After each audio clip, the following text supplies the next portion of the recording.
झापाको बिर्तामोडमा first step education कन्सल्टेन्सीले शाखा सञ्चालनमा ल्याउने भएको छ। काठमाडौँ, बुटवल, नेपालगञ्ज र दाङबाट सेवा प्रदान गर्दै आएको कन्सल्टेन्सीले कोशी प्रदेशमै पहिलो पटक झापाको बिर्तामोडमा सेवा सञ्चालन गर्न लागेको हो। बिर्तामोड 1 स्थित निर्माणाधीन कार्यालय परिसरमा आज सञ्चारकर्मीसँग कुराकानी गर्दै कन्सल्टेन्सीका प्रबन्ध निर्देशक अमित पौडेलले बिर्तामोडबाट फर्स्ट स्टेप एजुकेसनले सेवा प्रारम्भ गर्न लागेको जानकारी दिनुभयो। अस्ट्रेलिया, क्यानाडा र इन्डिया लगायतका कन्ट्रीहरू प्रमोट गर्दै आइरहेका छौँ र अहिलेसम्म हाम्रो हिस्ट्रीको कुरा गर्नु पर्दाखेरि 1000 भन्दा बढी विद्यार्थीले हाम्रोबाट सुविधा लिइसक्नु भएको छ।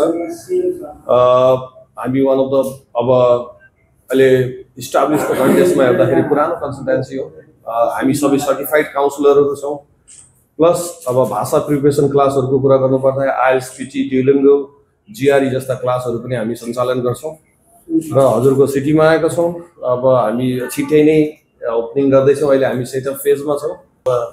अहिलेसम्म हामी जति पनि ब्रान्चेस छ एउटा राम्रो अन्डरस्ट्यान्डिङ भएर एउटा राम्रो रिलेसन भएर मात्रै त्यसरी ब्रान्चेसहरू हामीले सुरु गर्छौँ। ब्रान्च भन्दा नि हामी पार्टनरसिपमै छौँ सबै ठाउँमा।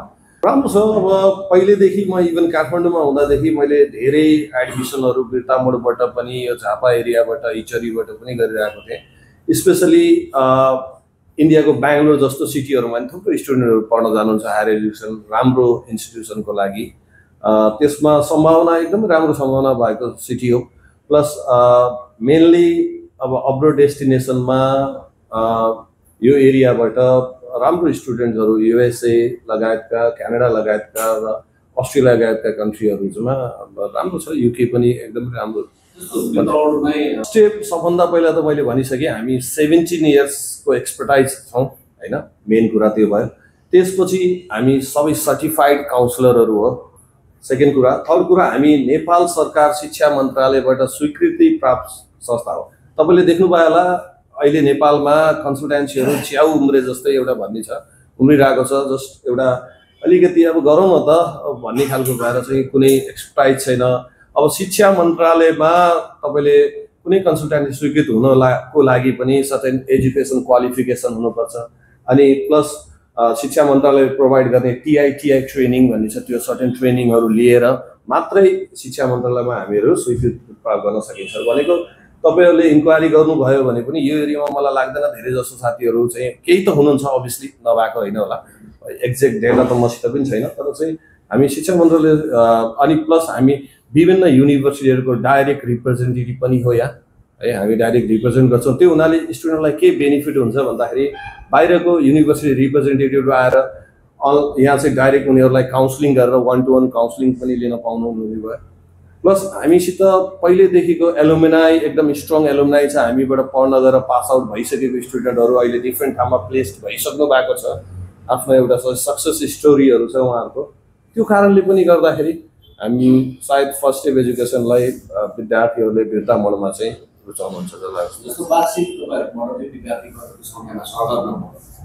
डिपेन्ड गर्छ सर। कन्ट्री वाइजको डिपेन्ड गर्छ। अब के हुन्छ नि स्पेसली कन्ट्रीमा पनि जस्तै अहिले अब युके एकदमै हाइप भएको कन्ट्री हो। किनभने धेरै कुरा प्रोसेसिङहरूले गर्दा पनि सजिलो छ। त्यसमा गर्दाखेरि हामी हाम्रो लगभग एउटा ब्रान्चबाट हामी केही नभए पनि 50 अबोभको स्टुडेन्टहरूको भिजा लगाइरहेको हुन्छ युकेमा।